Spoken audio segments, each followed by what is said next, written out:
fight. The pretty looking people, but I can tell you people, they were the devil's children. Greetings from Castle Goring, from Mickey, Aurora, and from me. Well, well, well. Let us see what we have on offer for your delectation today, because things are very eventful and, quite frankly, also rather trying. So I'm going to plunge right in with Countess Canuck, who says, I still think it's a ploy to get back into the royal family. Pretend to be split up while Harry goes back to the royal family, and bang, Meghan and Harry are back together. And she will be back in the royal family doing her worst to the Prince and Princess of Wales and their family. I don't believe the split rumours at all. Well, I'm going to tell you a little secret, which I think I've said before. I don't believe a word that either of those two or anybody representing them has to say. I have said all along that even though I got the fact that Harry had called in the lawyers from several very good sources, two of which are duchesses, incidentally, not one of us has placed any reliance whatsoever on the information. Why? Well, Harry and Meghan are professional game players. Now, he was not a game player before he met her, but he obviously had the propensity, and he has developed it under her ministrations. She has always been a game player. My book was originally going to be called Operating at the Highest Level, the Meghan and Harry double act. You know, operating, operators. The publishers didn't like the title, so it wasn't used. But even then, I knew what I was dealing with, because I've seen people like that in my life before.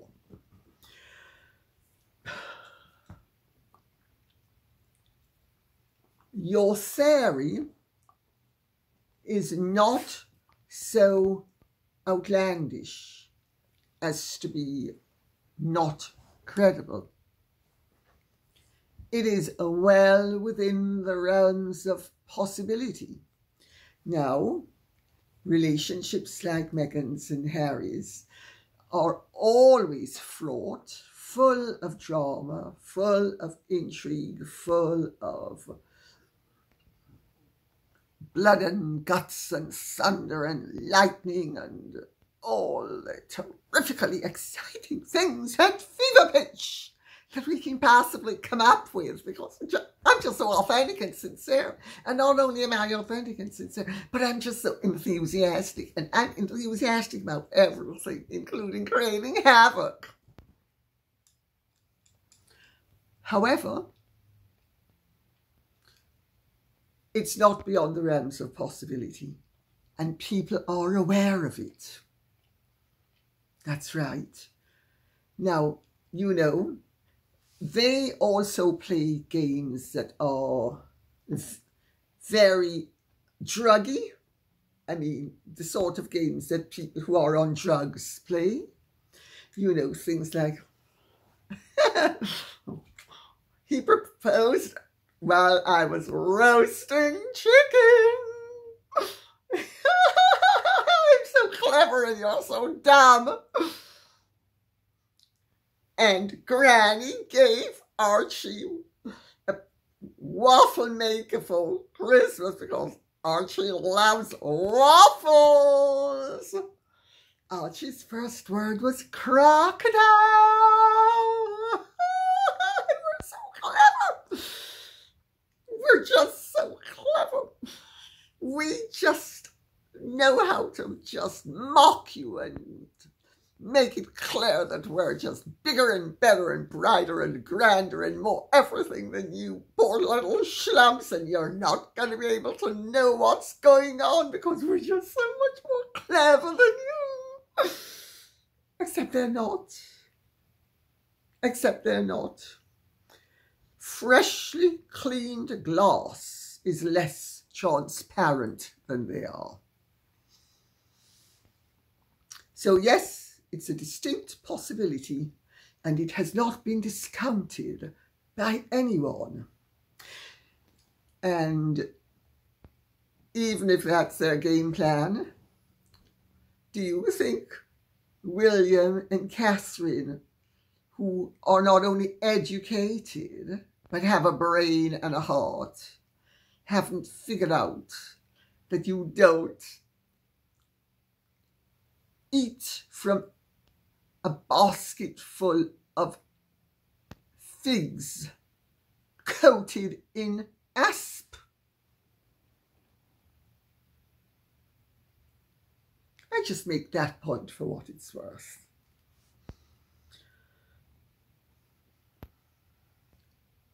Nick Santilli says, "Hello, Lady C.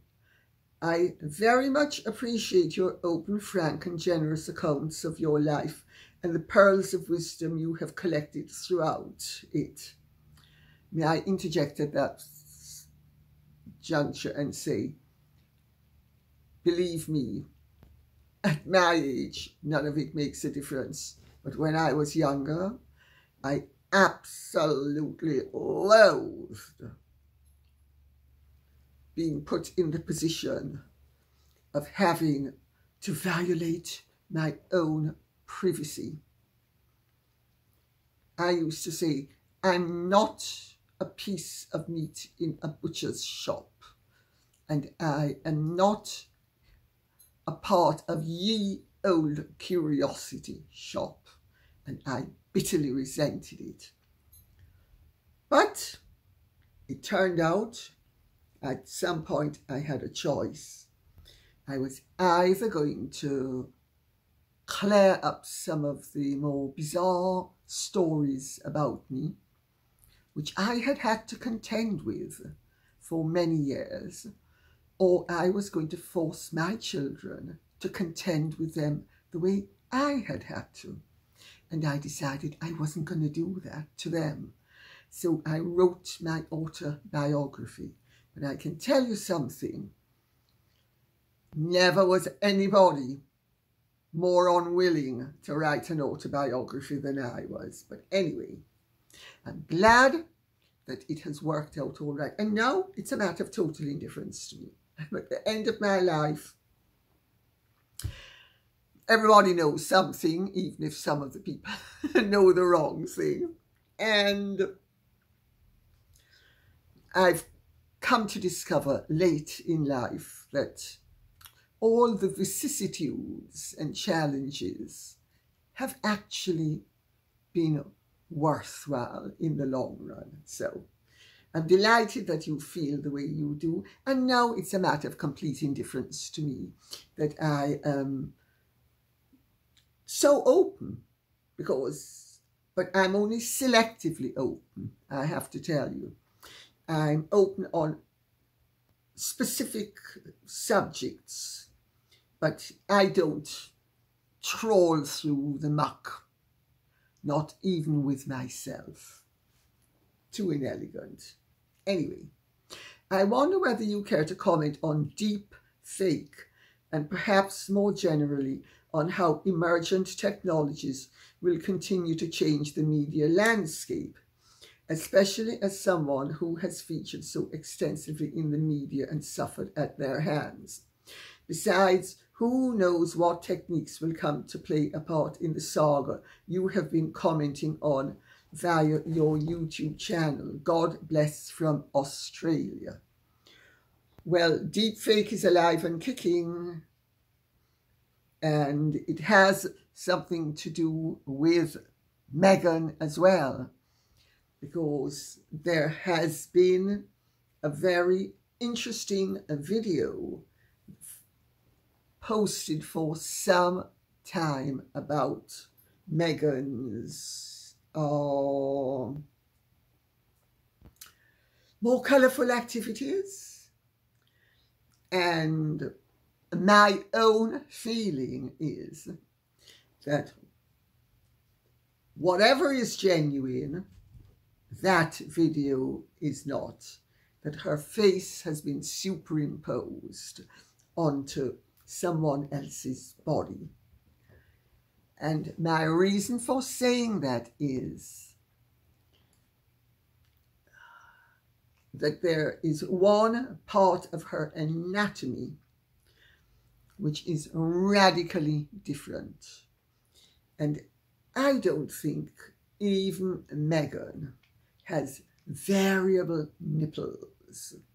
I leave you with a veil drawn over it beyond saying that. It is deeply ominous that anybody can be subjected to such a violation, whether it is Meghan Markle or anybody else. And we are quickly entering a universe. In fact, we are already in it. We're just at the beginning of it, where it is going to be very difficult to tell the difference between the natural and the engineered.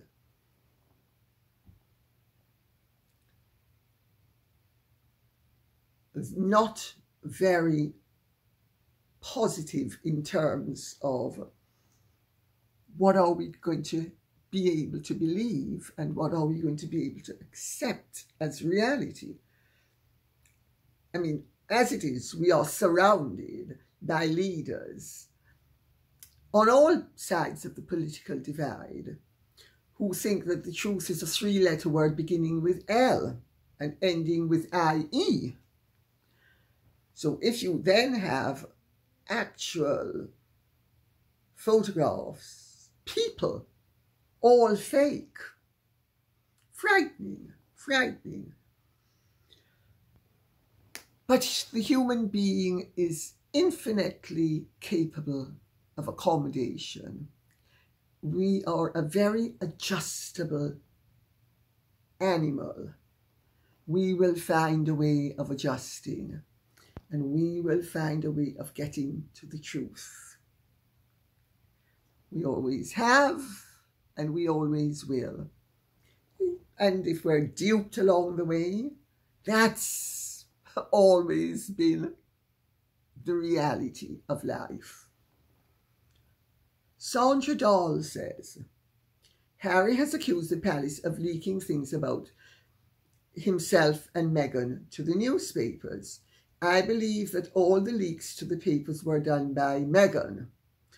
Would be her style for attention, to be a victim and to break up Harry from his family and get him to move to the US.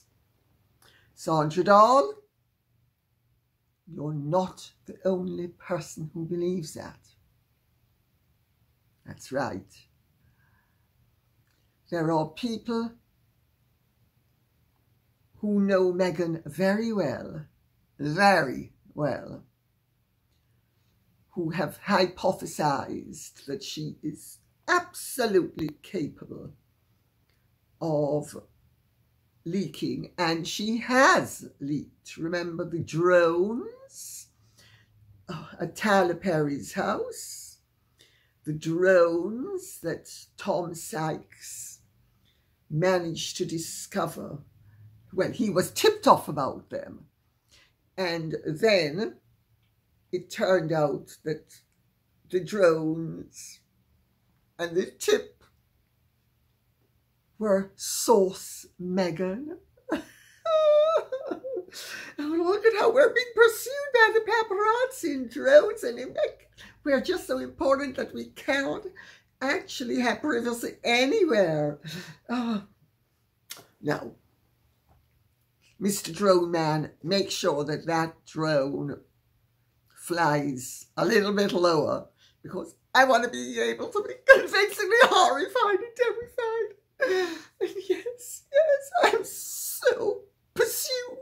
I'm so pursued. Chased. C-H-A-S-E-D, not T-E. Not been chased for years, T-E. Not been C-H-A-S-E-D either. But I can pretend. I can let you think I have been, even though I haven't. It's not beyond the realms of possibility. In fact, it's well within the realms of credibility. People who know Meghan very well, many of them believe it to be the case. Harry, of course, schlump that he is, it wouldn't occur to him. And if you tell him, he's, oh, no, never.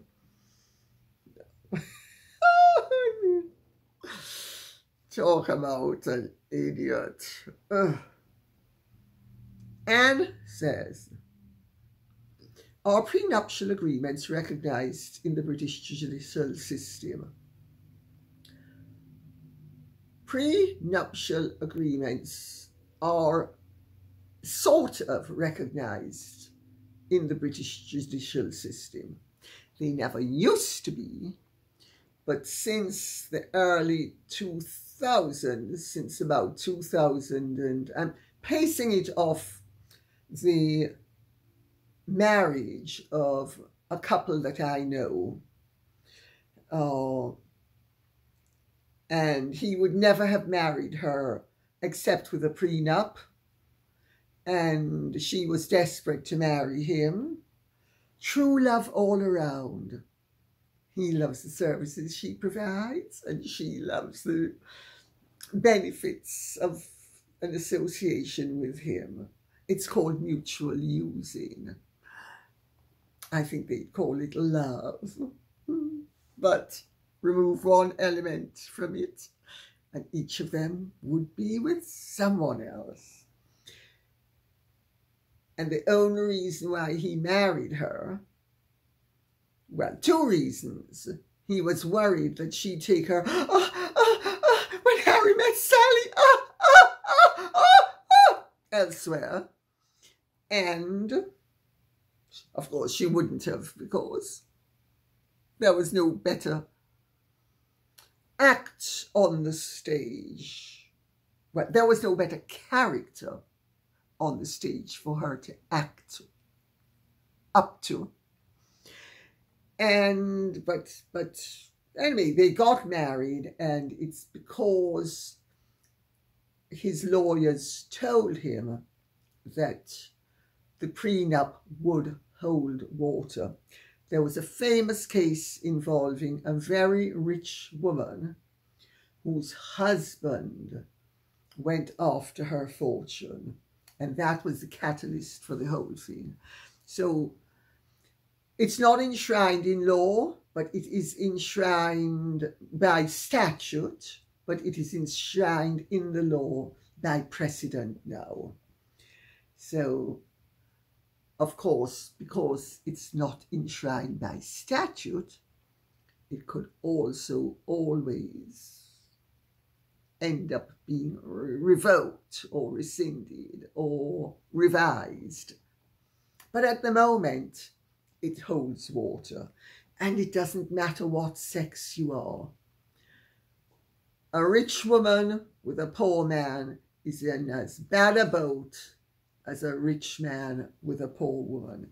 And there have been scandalous cases where there was no prenup, where a couple had been married for only, one famous couple, they'd been married for, I think, 2 years, no children, and she ended up walking away with tens of millions of his money, which I thought was totally wrong. But who am I? Martin says, dear thoughtful, sagacious Lady C. Thank you. As I know you consider your subscribers as valuable to the dialogue, I, as a liberal, US liberal with a small L, am wondering what the status is on any kind of free speech movement in the UK. For your information, those of us fighting government censorship had a victory on the 4th of July. Quotes, the latest judicial intervention released with what seems like poetic justice on the 4th of July, that is Independence Day, comes from U.S. District Judge Terry Doughty of Louisiana. In an extraordinarily forthright 155-page ruling, Judge Doughty issued a preliminary injunction barring the White House and clutch of federal agencies from liaising with social media to suppress, censor, or otherwise subvert the expression of political opinions critical of the regime. Would love your ideas on this very important issue. I think we ought to be beatifying Judge Doughty, Judge Terry Doughty. I think we ought to be beatifying him. I am delighted to see that there are still judges who actually have constitutional law as their lodestar and who understand the rights of the common man, that is, all the people. Here, there have been many attempts to bring in censorship via parliamentary statute. All have failed at the very first post. There have been judges who were privacy orientated and therefore censorship inclined, who have made rulings, but the precedent has not taken hold to any large extent. And the government recently, and I have to say this government has come up with some good ideas, but it seems to be incapable of putting them into action. One of the good ideas was that they would have introduced a bill in Parliament guaranteeing freedom of speech. Well, they've made the announcement and nothing has happened. Let's see what happens, because I actually think that the pendulum has begun to swing in society generally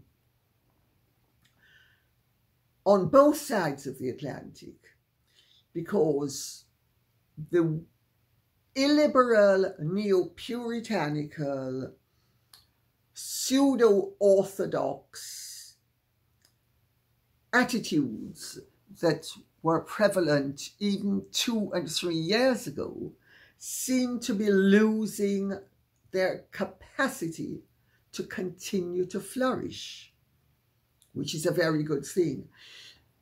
Part of the reason why is that YouTube and the internet and people on the internet are fighting to ensure that civil liberties are maintained.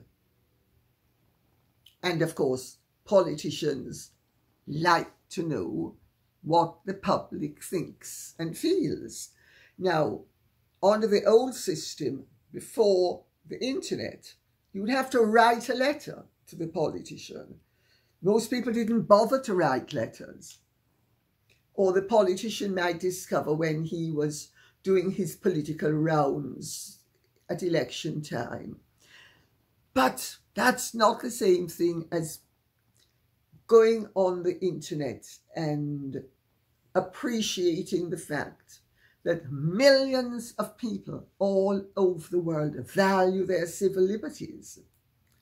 The silent majority has got a platform. It has a voice. The voice is being heard.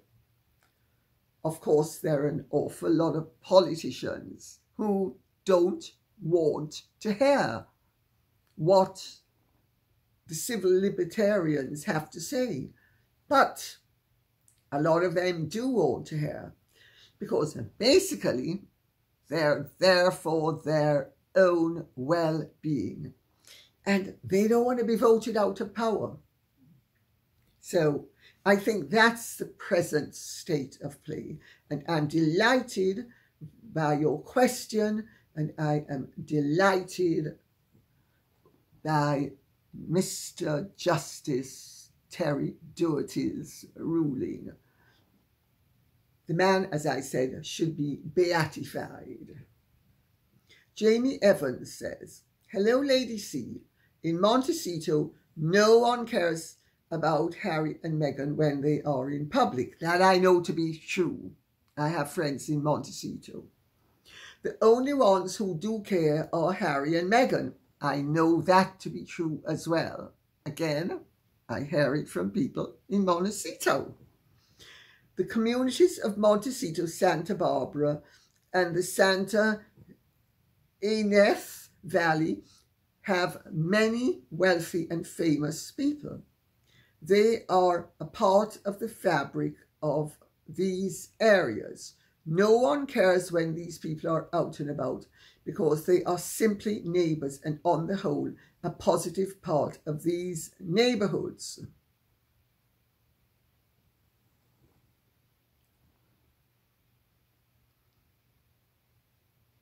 Then I see at 2059, are your dogs King Charles Spaniels?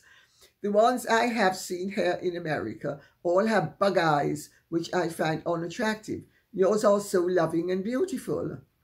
I'll answer the second part of the question first.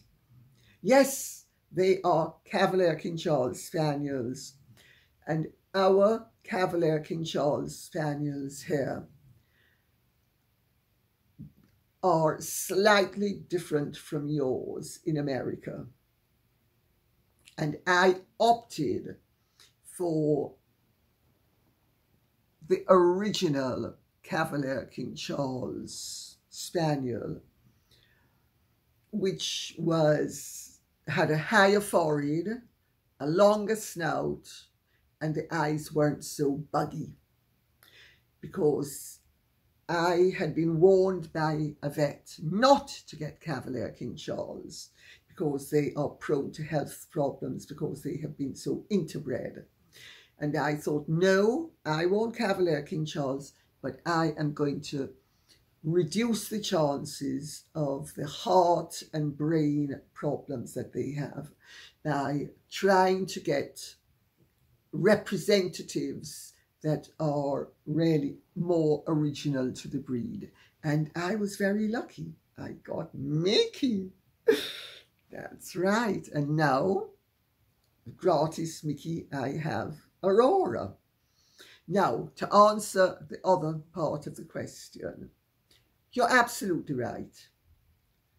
If Harry and Meghan are out and about, nobody pays any attention to them unless they have run up Carl Lawson or Jeff Rayner.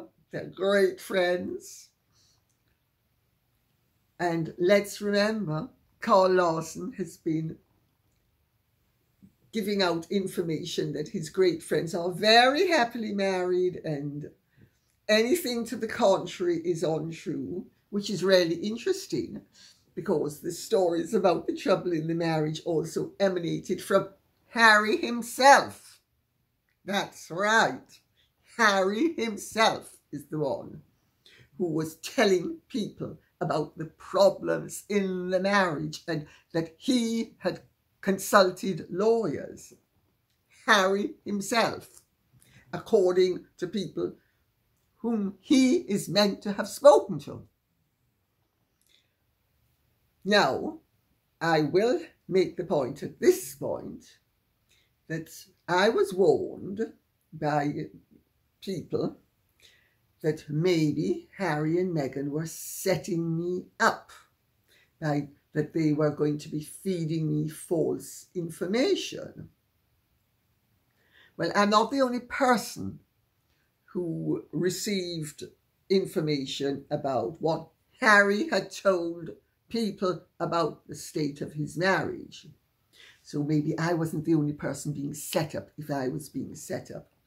But me being me, in other words, rather more realistic, sensible, down to earth, and, shall we say, well, I don't want to say it. I'll reserve what I was going to say. But being more realistic than Harry and Meghan, I knew that it maybe wasn't true. But equally, I also knew it could be true. But have they set me up and everybody else by pretending that the marriage is in trouble? Or is it not even a setup for me and other people who they, I'm sure, would love to be able to discredit? Maybe it's just that it was true at the time. And maybe things have changed. Or maybe it was true at the time and things haven't really changed. But being practical and very interested in money and very interested in their future, whether it is together or apart is beside the point. They have vested interests which overlap, and so they're going to be protecting those vested interests.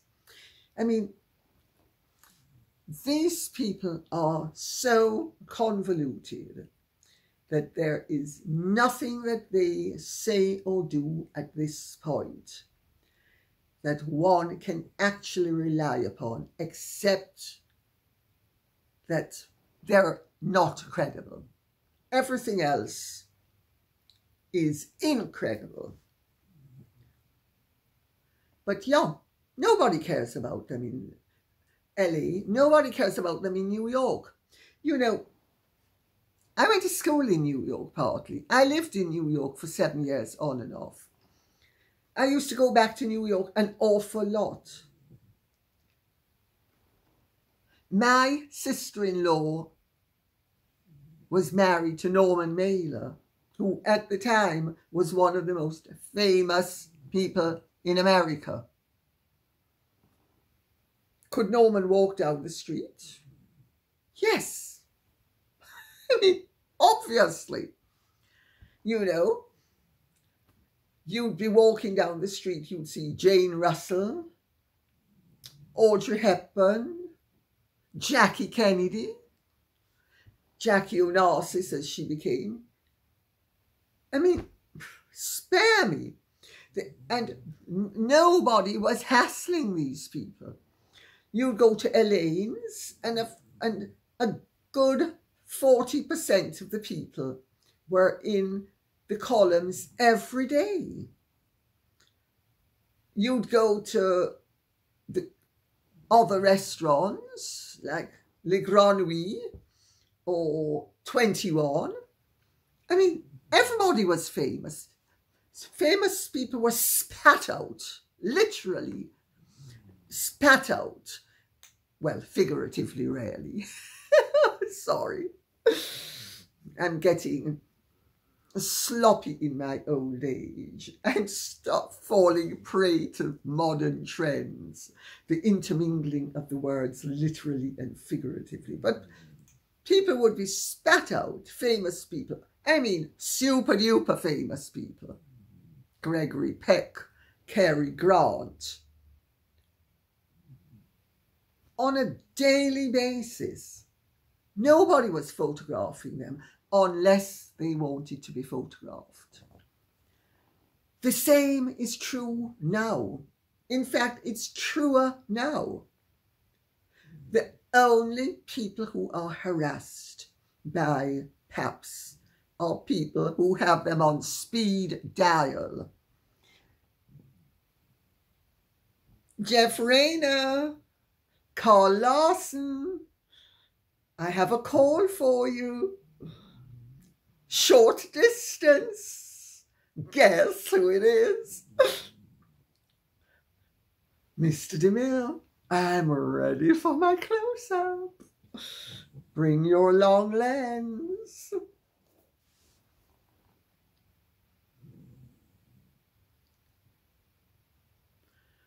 Queen of Dark Dawn says, Stassi Schroder, former Vanderpump Rules star, recently revealed on her podcast that she lent out her son Hartford to pose as Meghan Markle and Prince Harry's daughter Lilibet. This revelation has reportedly driven Meghan crazy. Schroder said that she and her husband Beau Clark were approached by a photographer who wanted to use Hartford as a stand-in for Lilibet. Read. Well, I'm not sure what that means, but in terms of this comment, but I've addressed it because my understanding is that it's basically not so, that it's basically an invention.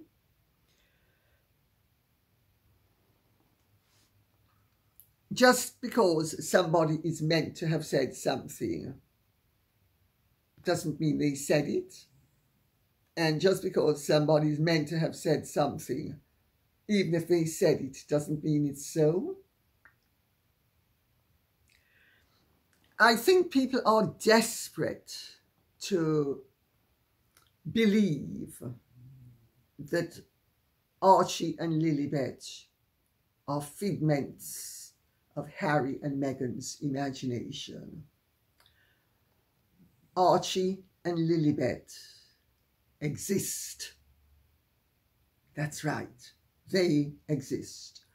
No matter what games Meghan and Harry might or might not play, be playing, will play, have played, those two children exist.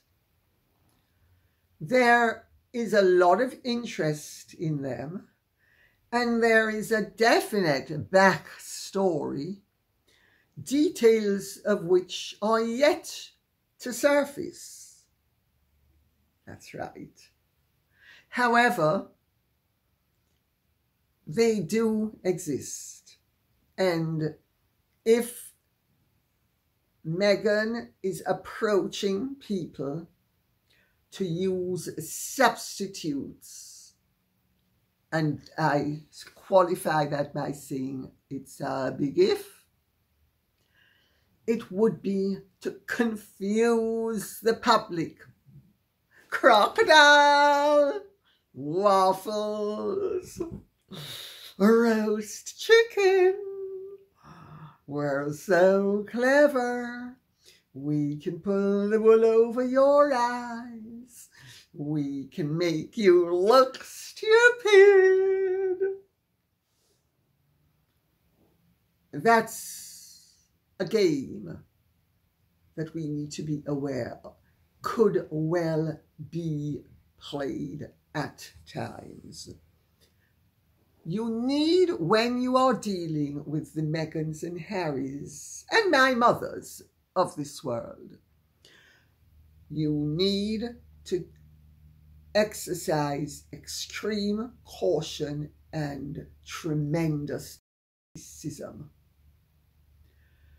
You need to understand that people like that avail themselves of the putty of life. And it doesn't matter whether it's true or false. All that matters is that they can avail themselves of the substance and sculpt it into a form that they wish you to see. There's a tremendous pleasure in duping us schlumps. That's right, because to them we are schlumps. After all, we're not clever. We don't know what crocodile means. We have absolutely no idea what proposals, while chickens being roasted, could possibly mean. And as for waffles, that stupid old queen, we're so clever. And we just have everybody duped. Two best ponies, says some of these names. Dear Lady C, I'm reading your book, The Real Diana.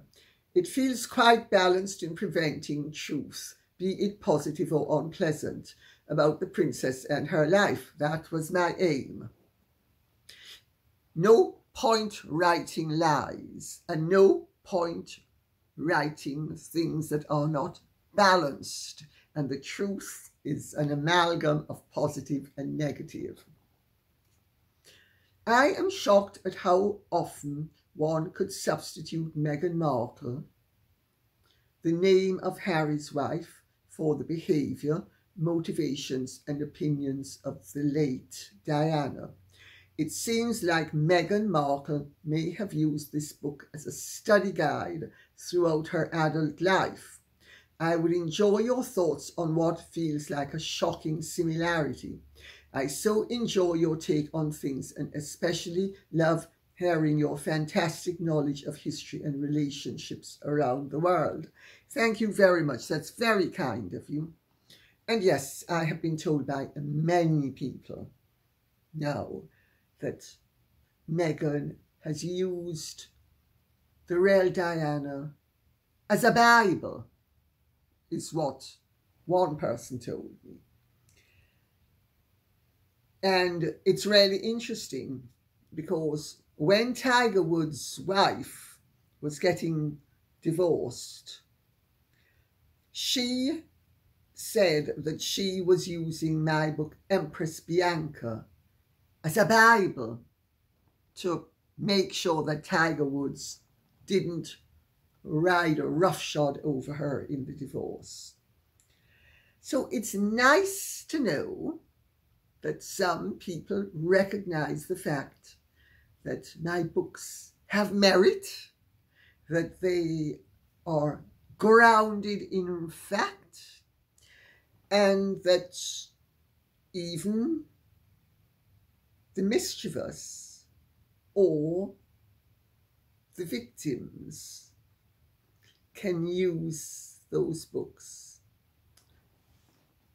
to their ultimate advantage. To me, it's a matter of complete indifference if Meghan Markle is using the Real Diana. The book was written, it's there, and there are uncanny parallels between what I wrote and what she comes up with. Because it's my book, I'm claiming neither credit nor taking blame. But other people have noticed it as well. And she evidently studied my book and has used it as a template where knowledge that could only emanate from a quarter like the book could be of use to her in dealing with Harry. And poor Harry clearly hasn't yet figured out that it's a roadmap.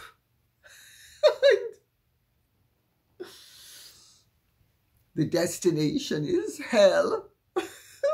God, I tell you, you couldn't make any of this up. Karma Mandela says, Dear Lady C, greetings to you.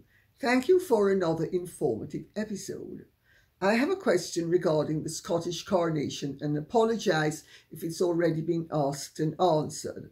Were Harry and Meghan invited to the King's Scottish coronation and they didn't turn up? Or were they never invited at all?